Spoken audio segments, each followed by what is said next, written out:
Olá, shalom meu irmão, shalom minha irmã, Deus te abençoe e te guarde, Deus te cubra com seu manto. E quando alguém fala assim, cubra com seu manto, eu entendo quando a gente está coberto por um manto, a gente não enxerga nada.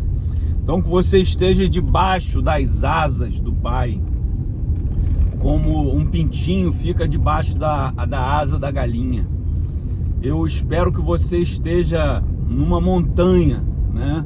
E que nessa montanha, onde você, quando o sol vier e dissipar a neblina, você possa enxergar todas as maravilhas do Senhor e a sua criação e a grandeza da sua glória, e dos céus e das árvores, os pássaros e tudo que Ele criou. Que você esteja numa montanha coberto por uma paz que excede todo entendimento, essa paz que excede todo e qualquer entendimento. Se você tiver alguma dúvida a respeito de se é Jesus ou não, se Jesus é Emanuel, se Jesus está contigo nesse problema agora, se está te faltando fé, faça igual Pedro, fala: Jesus, se é tu mesmo que está aí, me faz andar sobre as águas. E ande sobre as águas, né, dos seus problemas, da sua tempestade. Você vai atravessar e vai sair do outro lado fortalecido, né? Que você, se você não está enxergando uma saída, se você está debaixo de uma neblina que você não está vendo muito à frente, né? Você entenda que você está debaixo de uma nuvem de glória, um manto de glória. Mas à medida que você anda na neblina, a sua visão ela vai se abrindo, você vai enxergando os próximos 5 metros, depois os 5 metros, os próximos 5 e assim por diante. Mas eu quero te convidar a entender que de repente o problema que você tem hoje, ele é um problema que de repente pode ser até ancestral. Verifique isso, né? Verifique sua genealogia e muito provavelmente é uma neblina que você tem na sua vida. Você provavelmente sabe histórias e fragmentos, né? Conhece um pedacinho, mas você não viu o mosaico inteiro da vida do seu pai, você não viu o mosaico inteiro da vida da sua mãe. Talvez você não saiba nem quem é o seu avô. Talvez você não saiba nem quem é a sua bisavó. Tem gente que não sabe nem quem é o pai. Nessa realidade contemporânea e brasileira, ainda mais de uma cidade como o Rio de Janeiro. Tem muita gente que tem escrito pai não declarado na sua identidade ou certidão de nascimento. Então, eu conheço fragmentos da história do meu pai que são importantes. Por exemplo, que ele foi adotado porque a mãe dele morreu no parto. Isso implica em muita coisa. Primeiro, que o pai dele era vivo e não conseguiu criá-lo e deu ele à adoção.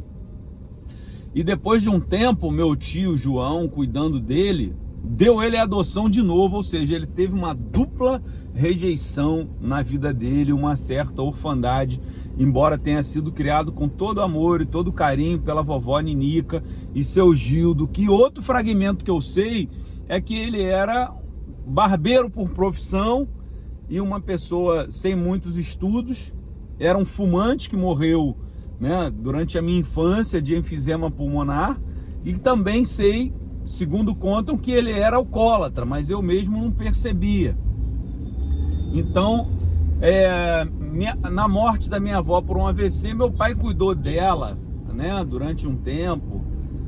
Depois trouxe meu avô para morar com a gente. Isso aí são lições que vão ficando na nossa vida de geração em geração, e eu entendi que cuidar dos pais é algo natural, né? Minha mãe também tem as suas histórias de dizer que ela dizia que foi criada numa fazenda, com plantação, e trabalhava na plantação de arroz com uma infância muito tenra e pé molhado, descalço, e contava um monte de miséria, um monte de tristeza, ficava ali ressentindo e revivendo os problemas dela e tal, e coisa. Talvez tenha sido isso que fez ela tomar a decisão de se casar com meu pai, um desconhecido, e ir embora. Então, Do que você está falando, Marcelo? Eu estou falando de você fazer um inventário da sua vida, não só da sua vida, mas da sua ancestralidade. Sabe por que eu estou falando isso? Porque hoje de manhã eu notei que eu tenho hábitos muito semelhantes ao meu pai, até de fazer a barba, de me comportar, de responder algumas falas, alguns jargões. Há muitos anos atrás eu falava assim: quem sou eu para isso? Né? Essa fala é do meu pai, uma fala de limitação, né? Eu sou só uma pessoa muito humilde, nunca vou chegar a lugar nenhum. Mas foi assim que ele aprendeu, foi assim que ele entendeu, foi assim que ele viveu. Então, já que nós falamos de pai, mãe e avô e bisavó, e onde eu quero chegar com isso? Se você parar e pensar, a gente precisa valorizar a nossa família. Em ti serão benditas todas as famílias da terra. Você olha em Gênesis, não me lembro se 5 ou 6, fala da genealogia de Adão. Você começa o livro de Mateus, acho que é o livro de Mateus. Mateus já começa com a genealogia de Jesus. Então a família é importante.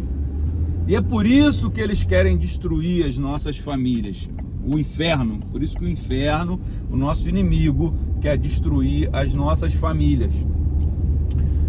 Por exemplo, no templo de Diana existiam as prostitutas cultuais, ou seja, destruição da família.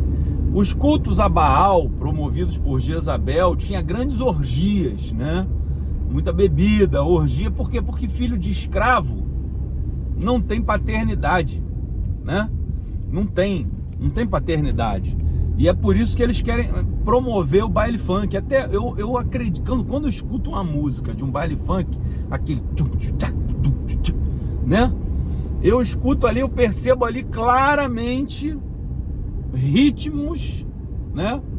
Que são ritmos ligados a batidas de tambores que são de rituais que não são bons, não tem uma frequência boa. Inclusive o baterista, esqueci o nome dele, cara, que era o baterista do Oficina G3, ele deixou claro que invoca o demônio relacionado à sexualidade e adultério. Aposan, Alexandre Aposan, acho que é isso. Eu sei que o sobrenome é Aposan.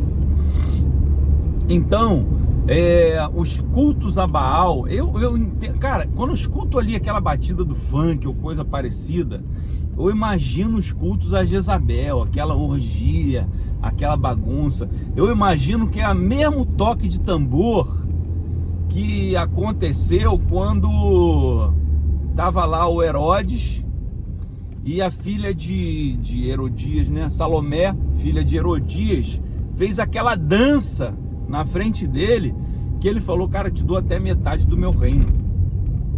Então a gente não pode ser movido pelos nossos impulsos instintivos, animalescos, né?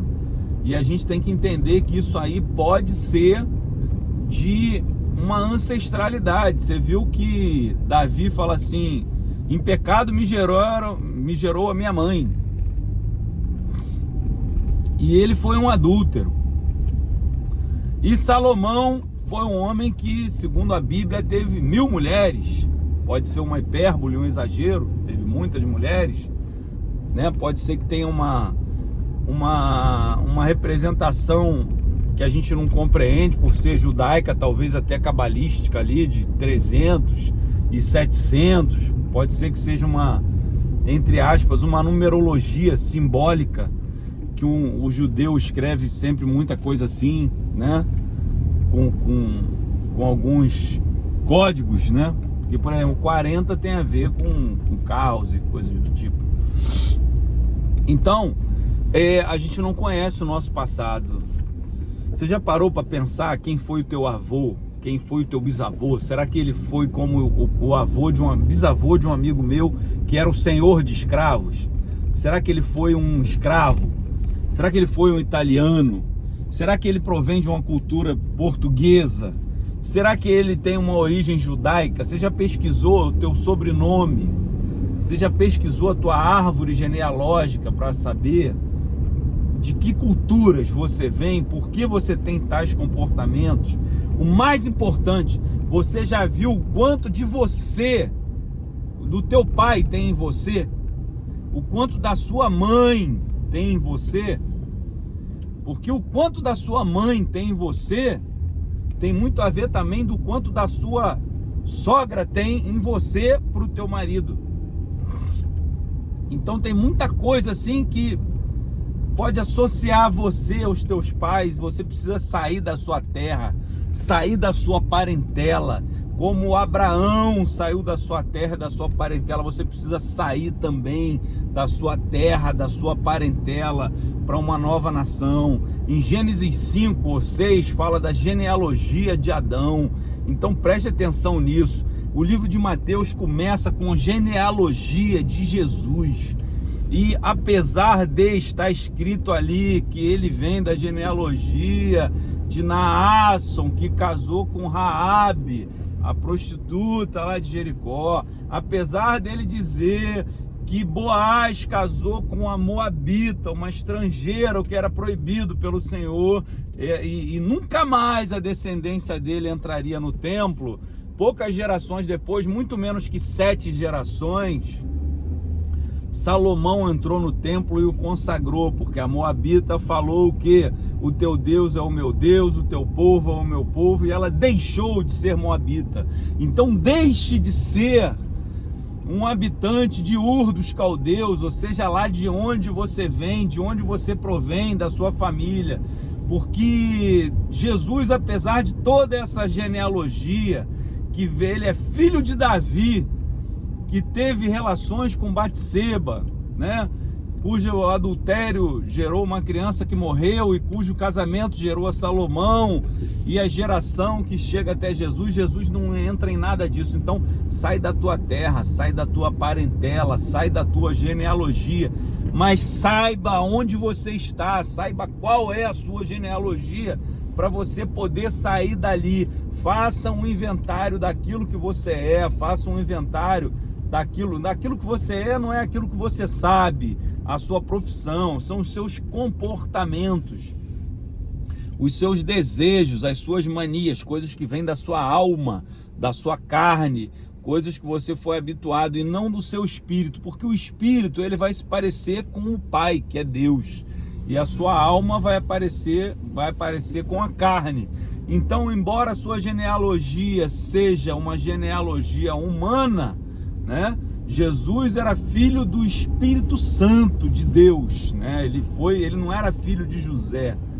Então ele não tinha aquela genealogia de José, mas tinha a genealogia de Maria. Ele foi gestado no ventre de Maria.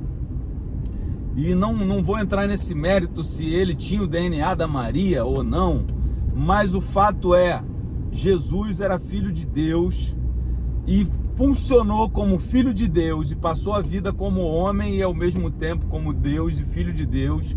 E em momento algum ele agiu como Deus, mas como homem, para provar para a gente que é possível viver como filho de Deus dentro da nossa humanidade. Ele mesmo falava: Pai, graças te dou porque o Senhor tem me ouvido. Então você não precisa ser Deus, você só precisa ser um com Deus. Pai, eu oro para que estes sejam um com o Senhor, como eu sou um contigo. Então seja um com o Pai, como Jesus era um com o Pai, e saia dessa genealogia, saia do seu Ur dos Caldeus, faça um inventário pessoal. A Bíblia, ela é bem clara, você precisa saber quem você é, ter um diagnóstico, fazer um inventário.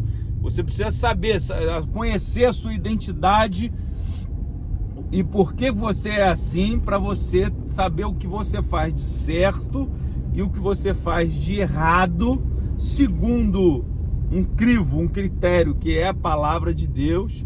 E aquilo que é contra a vontade do Senhor, você vai contra o amor, contra a luz, contra a bondade, tudo que há em Deus, você vai fazer o quê? Você vai se arrepender. E aí você vai gerar a sua metanoia, vai se tornar uma nova criatura. O que Jesus falou?